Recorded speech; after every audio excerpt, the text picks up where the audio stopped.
Me permiten aquí grabar. Muy bien. Bueno, ante todo, muy buenos días, jóvenes.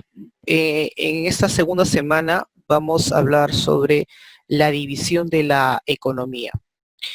A veces existe algún tipo de confusión, ¿no? Porque la semana pasada habíamos hablado sobre el enfoque, es decir, hay dos conceptos, dos formas de interpretar la economía, ¿no? Una bajo el enfoque neoclásico y la otra bajo la perspectiva del socialismo, ¿no?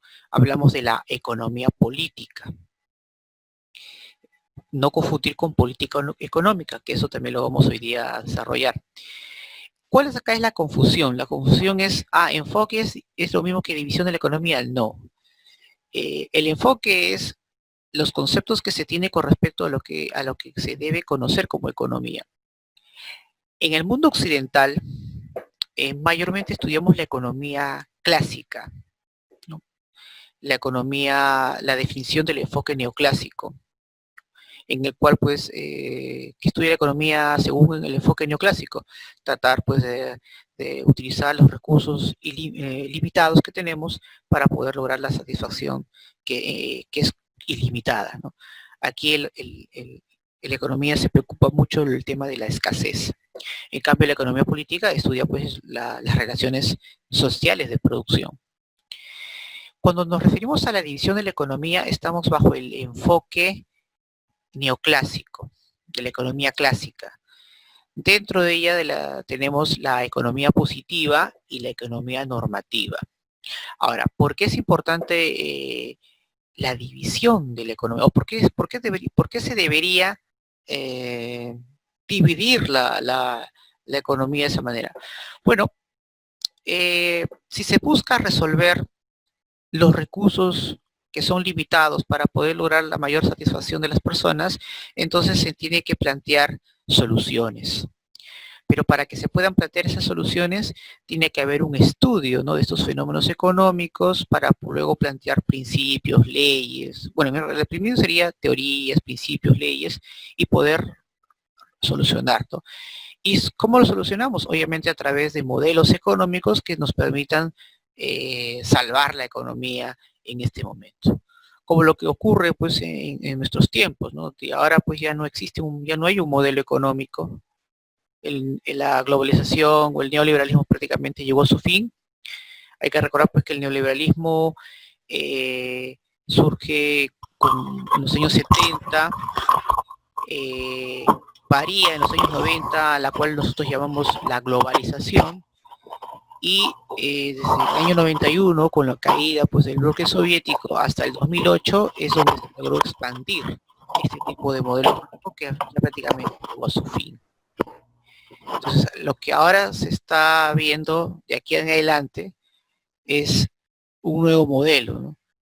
¿Y por qué es importante el nuevo modelo? El nuevo modelo es importante porque nos va a permitir realizar nuestra vida cotidiana, porque estos modelos son los que van a permitir solucionar la crisis que hay. Hay que recordar que en el capitalismo, sobre todo en los últimos 100 años, ha sufrido pues una serie de alzas y bajadas, ¿no? Siempre recordamos pues el tema de la Gran Depresión de 1929, pero recordemos que en 1870 también hubo una crisis tan profunda, incluso más grave que la del 29, pero que se habla muy poco. Y la crisis obviamente que vamos a tener más adelante incluso va a ser mucho más profunda que la del 29, ¿no? Entonces el capitalismo tiene ese nivel, ese desnivel, ¿no?, de subida y bajada. Entonces justamente la división de la economía va a tratar pues de interpretar, de tratar de ver cómo solucionar este tipo de acontecimientos. A ver, claro, ¿no? Es el crack del 29, la Gran Depresión, o la crisis, ¿no?, de 1929, ¿no? Así es, obviamente se le conoce, o también llamado como el Jueves Negro, ¿no?, que ocurrió, si no me recuerdo, un 27 de octubre más o menos de ese año, ¿no?, donde hubo toda una situación muy, muy complicada, ¿no? Pero paradójicamente, jóvenes, siempre en una crisis hay un sector que gana. Eso sí, sin duda. En toda crisis económica hay un sector que siempre se aprovecha de la situación. Eso sí, siempre ha ocurrido, ¿no? Pero en la gran expresión, la mayoría de la gente que dependía, ¿no?, de un trabajo, sí, obviamente quebró, pero aquellos que eran independientes y vieron una oportunidad, simplemente se volvieron muy ricos, ¿no? Lo curioso es que la Gran Depresión trajo como consecuencia, pues, el crecimiento económico de los Estados Unidos, ¿no? Increíble, ¿no? Claro, el crack de 29 que se desarrolló, pues, en los Estados Unidos, eh, cuando la bolsa de valores de Wall Street, Nueva York, cae, ¿no? De manera aparatosa. Muy bien. Vamos entonces a continuar. Entonces, dentro de lo que había mencionado con respecto, pues, a la división de economía, tenemos lo que es la economía positiva y la economía normativa. ¿Qué es lo que estudia la economía positiva? Eh, Estudia los hechos como son, ¿no? Es decir, estudia la realidad económica de un determinado país, región o continente, ¿no? No hace juicios de valor, al contrario, lo que hace es analizar, diagnosticar, observar, ¿no?, lo que está ocurriendo. ¿Por qué es importante la economía positiva cuando dice que solamente eh, a- eh, trata de analizar las cosas, los fenómenos como tal? Muy bien. A ver, acá me hacen una pregunta, un ratito.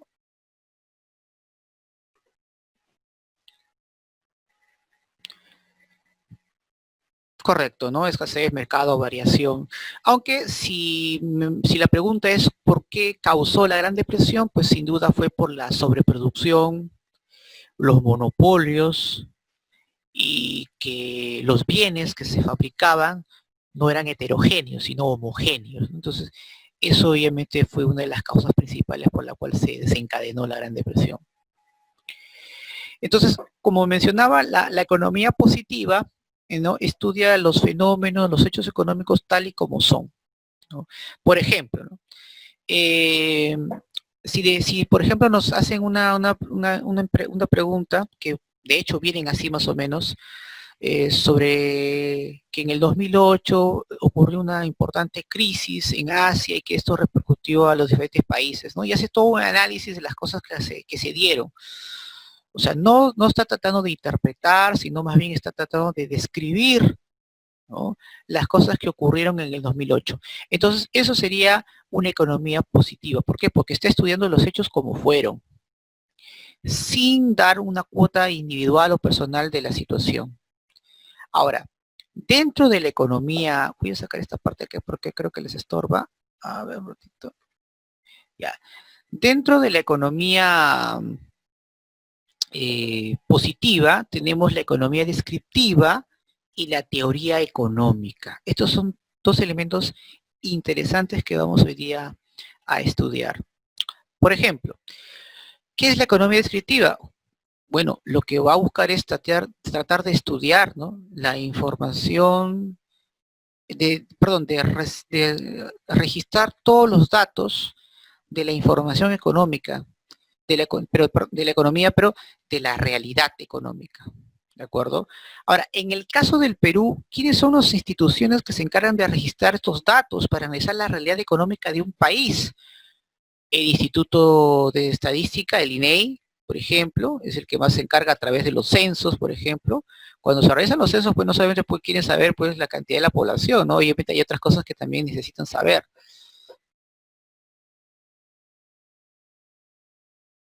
Claro, es cierto, ¿no? Ese es el nombre que se le conoce también, ¿no? Eh, y recuerden también, pues, que después de una caída, ¿no?, como se le llama la depresión, hay un auge, ¿no? Eso es importante. La crisis económica siempre es un mensaje, decir que otra vez la situación va a crecer, ¿no? Entonces, ese es siempre, ¿no? La crisis no es, digamos, para los economistas, no es, digamos, el peor escenario, ¿no? La crisis es un aviso que dice que las cosas luego van a volver a surgir, tal vez bajo otra perspectiva, otra forma de reglamento, qué sé yo, ¿no? Pero eso es lo que es la crisis. Correcto, así es. Muy bien. Vamos entonces, a ver, pregunta aquí.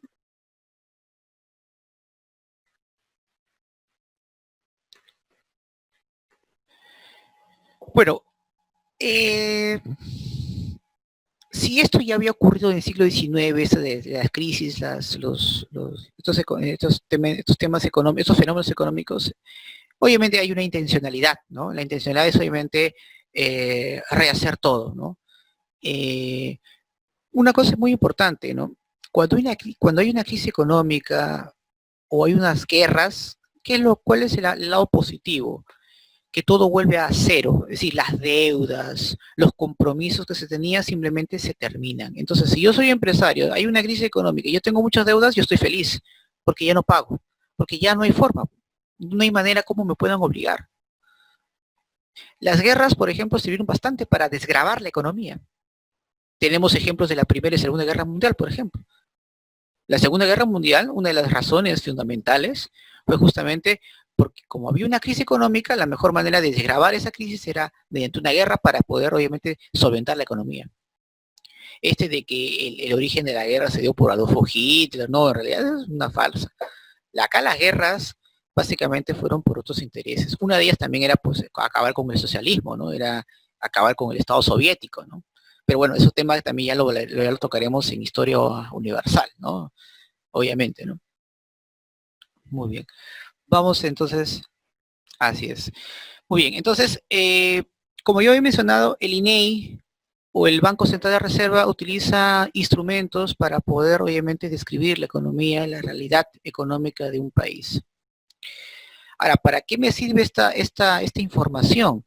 Lo sirven los economistas para plantear teorías económicas. Estas teorías o modelos económicos tienen la finalidad de plantear las alternativas de solución.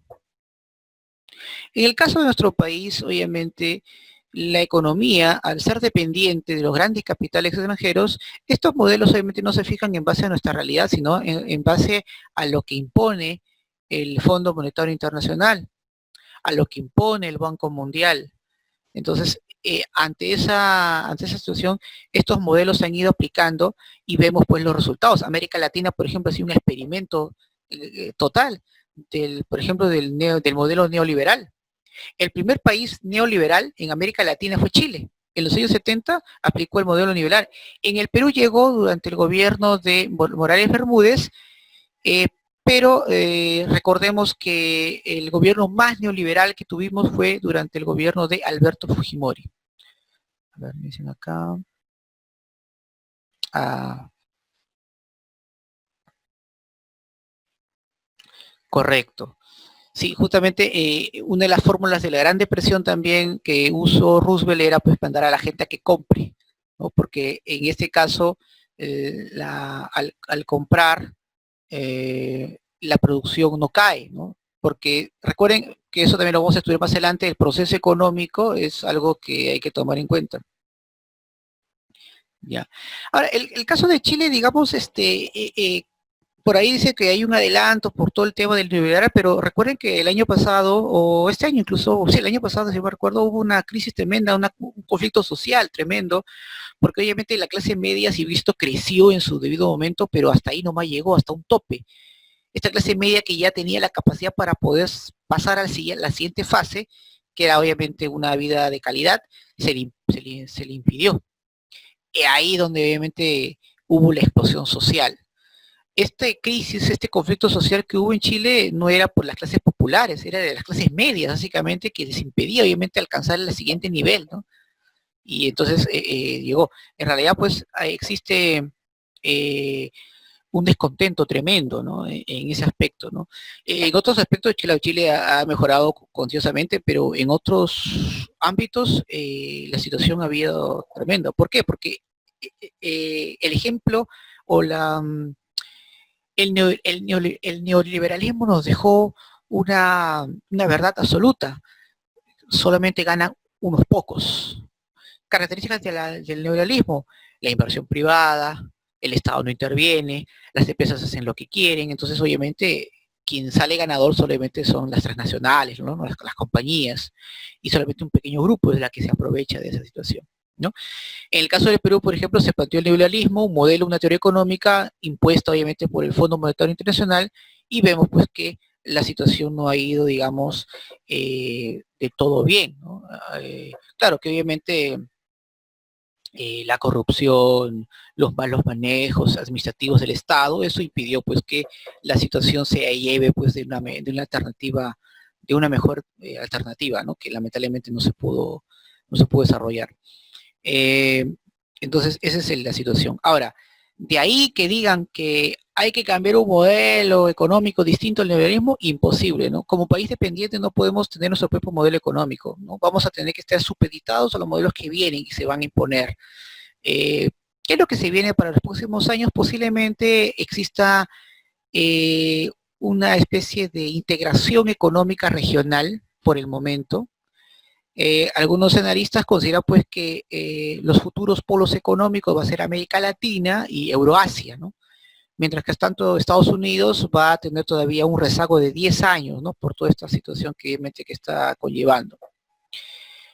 Pero pues ese tema ya lo tocaremos en Historia Universal, ¿no? Hay que recordar que hay una parte donde yo hablo sobre globalización, el ascenso de China y el mundo transindustrial, ¿no? Que estamos viviendo. Eso está en el sílabo de Historia Universal, así que no me quiero adelantar a esos temas. Pero bueno, lo cierto es que estas teorías económicas que se resumen en modelos económicos buscan obviamente solucionar algún tipo de inconveniente y problemas que puedan llevar. Perfecto. Ahora, estas teorías económicas eh, buscan dos importantes elementos, o tienen dos importantes elementos que me imagino habrán escuchado, la microeconomía y la macroeconomía. Ahora, mucho de una profesor, ¿y qué es la microeconomía? Bueno, micro más o menos ya te suena, algo pequeñito, ¿sí o no? Ya, lo que estudia la microeconomía es el comportamiento de los agentes económicos. Ahora, profesor, ¿y quiénes son los agentes económicos? Los consumidores y los, los empresarios, ¿no? Las empresas, ¿no? Las, bueno, los ofertantes y los demandantes, los consumidores o los productores, como quieras llamarlo, ¿no? Pero son, digamos, en este caso, eh, son estos los agentes. Es decir, la microeconomía estudia de una manera individual, ¿no? Básicamente a ello. Eh, claro, también a la microeconomía también se le conoce como por la teoría de costos, ¿no? Porque obviamente estudia la formación, ¿no? En este caso, de los precios, ¿no? Ahora, ¿qué dice según la competencia eh, imperfecta, ¿no? Que es la que realmente estudia de manera real al mercado? Bueno, dice pues que en este caso la microeconomía, bueno, dice pues que quien forma el precio es obviamente ante una especie de negociación entre el ofertante y el demandante, pero eso no es cierto, ¿no? La realidad es que en realidad pues el que impone el precio va a depender pues de qué tan organizado se encuentra, ¿no? Ya sea el consumidor o el productor, tema que también vamos a hablar cuando hablemos de mercado, ¿no? Pero la microeconomía, repito, estudia el comportamiento de los agentes económicos, es decir, de los consumidores y de las empresas, la formación de los precios, estudia pues la conducta del consumidor al momento de adquirir un bien o un servicio, ¿no? Estudia también los costos de producción de la empresa, la oferta y la demanda del bien, los monopolios, los oligopolios, eso estudia la microeconomía. Se enfoca netamente en el estudio de un sector en particular, ¿no? En cambio, la macroeconomía, ¿no? Su mismo nombre dice macro, gran economía, estudia todo en su conjunto, ya sea de un país, una región o el mundo. ¿Pero qué estudia? Estudia los agregados económicos. ¿Y qué son los agregados económicos? Tiene que ver obviamente con la producción nacional, por ejemplo, con el consumo privado de las personas, con la inversión extranjera. Todas estas variables obviamente son estudiadas, ¿no? ¿Y quién estudia mayormente qué más estudia la macroeconomía? La inflación, por ejemplo, la crisis económica, ¿de acuerdo? Eso también lo estudia, ¿no? La deuda externa, eso obviamente también estudia la macroeconomía, ¿de acuerdo? Eso es muy, muy, muy importante tomar en cuenta. Correcto, es cierto, muy bien los mensajes que están dando, me alegra que sí conozcan bastante de estos temas. Perfecto, correcto, ¿no? Acá también tenemos nuestra bolsa de valores, claro que sí, ¿no? Muy bien. Eh, a ver, ¿quién más está aquí? Ya, vamos a ver, muy bien. Entonces, básicamente esa es la economía positiva, ¿no? La economía positiva. Eh, muy bien.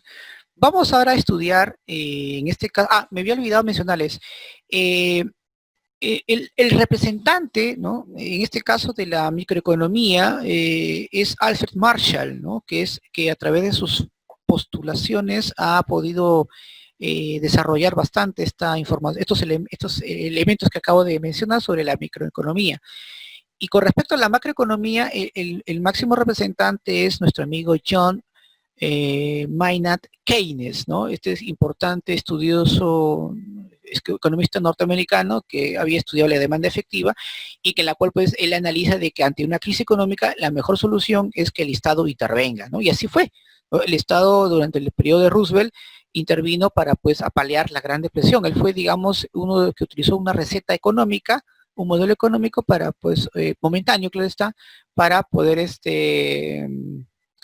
salvar, ¿no? De esta crisis económica que Estados Unidos lo pudo sobrellevar, ¿no? En realidad, pues la intervención del Estado fue fundamental, ¿no?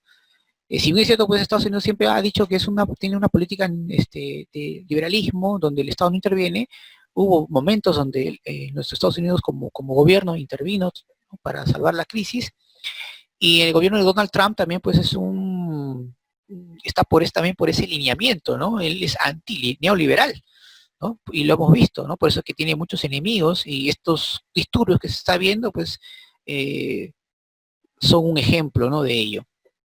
Hay muchos enemigos que tiene Donald Trump, pero también tiene aliados. Muy bien. Muy bien, vamos a continuar. Perfecto. Vamos ahora a hablar sobre la economía normativa, ¿no? A diferencia de la economía positiva, aquí en la economía normativa más bien lo que busca es tratar de darle una interpretación, ¿no? Estudia los hechos como deberían ser, ¿no? O sea, una especie de solución. Pero esta solución no se da pues porque se me ocurre, porque yo tengo la intuición, no. Estas soluciones se dan porque ya existía una teoría económica y hay un planteamiento, hay un modelo. Entonces, ante ese modelo hay que ver qué va a hacer con ese modelo, ¿no? Ya, este modelo económico que tenemos, ¿qué va a ocurrir? ¿Qué va a solucionar? Va a solucionar esto, claro. Aquí después se establecen decisiones y juicios de valor. Ahora, todo este conjunto de intención, no intención, no, todo este conjunto de objetivos para solucionar la crisis o solucionar, ¿no? Estos tipos de problemas que puedan ver, eh, mm, están dentro de lo que se conoce como política económica. No confundir con economía política, ¿no? Esa es la que estudia las relaciones sociales de producción bajo el enfoque socialista. La política económica es un plan, es un documento donde va a utilizar pues estas teorías, estos modelos para aplicarlas a la realidad. ¿Quién es el responsable de aplicar estas políticas económicas? Así interesante, así que si pueden apúntenlo porque eso lo pueden preguntar. El gobierno de turno. Él es encargado de ejercer la política económica. Él tiene obviamente la responsabilidad de dirigir el modelo obviamente que se ha propuesto. ¿De acuerdo? Ahora, muchos dicen, profesor, todos los gobiernos del Perú manejan su propia política económica. No es cierto, lo camuflan. Cuando los candidatos en sus discursos dicen sus planes de gobierno, que es en realidad pues su política económica, si ustedes analizan bien cada uno de estos planes, a pesar que pueden ser distintos en palabras, en verbos, en adjetivos, al final llegan al mismo sentido, que era pues el neoliberalismo que siempre se ha aplicado, ¿no? Solamente que uno es más intervencionista, por así decirlo, en beneficio de repente del apoyo social, eh, pero al fin y al cabo neoliberal totalmente, ¿no? Entonces estos candidatos que vienen van a decir pues que vamos a cambiar el modelo, eso es una farsa, ¿no? No pueden cambiar el modelo, no es imposible, porque obviamente hay una presión externa ahí, ¿no? Entonces, ni siquiera el gobierno de Venezuela, por ejemplo, se ha demostrado pues que es anti-neoliberal, en realidad pues en esencia sigue manejando cierto neoliberalismo. Su principal vendedor de petróleo sigue siendo Estados Unidos, a pesar que Estados Unidos ya le ha marcado la cruz, ¿no? Al menos al gobierno de Maduro. Entonces, esto de cambiar un modelo distinto al actual es imposible, no se puede, ¿no? Un país tan dependiente como el nuestro no tendría alternativa, ¿no? Automáticamente se cierran las puertas del- de las entidades financieras extranjeras. Recordemos qué es lo que pasó con Alan García en su primer gobierno. Él dijo, no voy a pagar la deuda externa más que el 10%. Nos cerraron todas las puertas, ¿no? Nos quedamos sin crédito internacional. Y claro, si somos un país obviamente como Rusia, como Estados Unidos, no nos haría ningún tipo de daño, pero somos Perú, estamos en la región de América Latina, y de hecho pues que nos cierren las puertas financieras simplemente pues fue desastroso, ¿no? Y ahí pues nos dimos cuenta pues de que no podemos ir contra los intereses pues de las grandes entidades financieras del mundo, ¿no? Fondo Monetario Internacional, Banco Mundial, Banco de Desarrollo, etcétera. Son ellos prácticamente los dueños, ¿no? Por así decirlo, del mundo económico financiero. Muy bien. Eh, muy bien. ¿Alguna pregunta, alguna inquietud, chicos, hasta aquí sobre este tema? Nos quedan unos 6 minutos. De ahí, por favor, pasando 10 minutos, por favor, ingresan al aula de geografía. Vamos a hablar sobre la geodesia, algo interesante que también vamos a comentar. Eh, ¿Alguna pregunta, alguna duda de repente hasta aquí sobre la división de la economía? Muy bien, vamos entonces a continuar como ya para ir finalizando nuestra transmisión. Vamos a terminar esta parte con los métodos que se utilizan, ¿no? Bueno, en realidad hay 3 métodos, pero he colocado acá 2 nada más, con respecto al estudio de la economía, ¿no? De la división de la economía, ¿no? Normativa y descriptiva. Tenemos el método inductivo y el método deductivo, por ejemplo, ¿no? ¿En qué consiste el método inductivo? Pues es un método de análisis por parte de la observación de hechos particulares para llegar a proposiciones generales, ¿no? Va de lo particular a lo general, ¿no? Ese es un detalle interesante. ¿Qué etapas tenemos? Bueno, la etapa del método inductivo tenemos, pues, en primer lugar, el análisis de la comparación de casos particulares, ¿no? Que ocurren en diferentes partes, por ejemplo, ¿no? Entonces, analizamos esos casos que se están dando, ¿no? En base a esa observación de los diferentes casos que se dan, vamos a formular hipótesis. ¿Qué es una hipótesis? ¿No? Para los que de repente van a estudiar el próximo año metodología de investigación. Una hipótesis obviamente son, digamos, supuestas respuestas, pero en base obviamente a observaciones y hechos que tú puedes palpar, ¿no? No es una intuición, no es una adivinanza, no. Son eh, supuestas respuestas ante un hecho observable. Luego de formular tus hipótesis, los resultados pues de la experiencia, ¿no? Que obviamente tienes que dar para poder comprobarlas, ¿no? Estas hipótesis para poder asegurar que que puedan ser teorías o leyes, tienen que contrastarse con la realidad, ¿no? Y así obviamente es lo que se va a dar, ¿no? Entonces eso, digamos, es las etapas que ocurren, ¿no? Ya me preguntan el padre de la economía moderna. Bueno, el padre de la economía moderna es sin duda pues nuestro amigo Adam Smith, ¿no? Así es, ¿no? Adam Smith, economista británico, bueno, creo que si no me recuerdo de ascendencia escocesa, ¿no? Pero es el padre de la economía moderna. Él aplica pues el liberalismo económico, ¿no? No, perdón, el liberalismo es John Locke, ¿no? Pero él es un importante pensador, ¿no? En su libro, tiene un libro destacado llamado um, La riqueza de las naciones, ¿no? Y el padre de la economía antigua, bueno, está pues el griego Genofonte, ¿no? Es el que más se le conoce, porque recuerden pues que la palabra economía proviene pues de un término, ¿no? Que era administración de la casa, la hacienda, y que era la hacienda, la riqueza del esclavista, ¿no? Así es. Muy bien.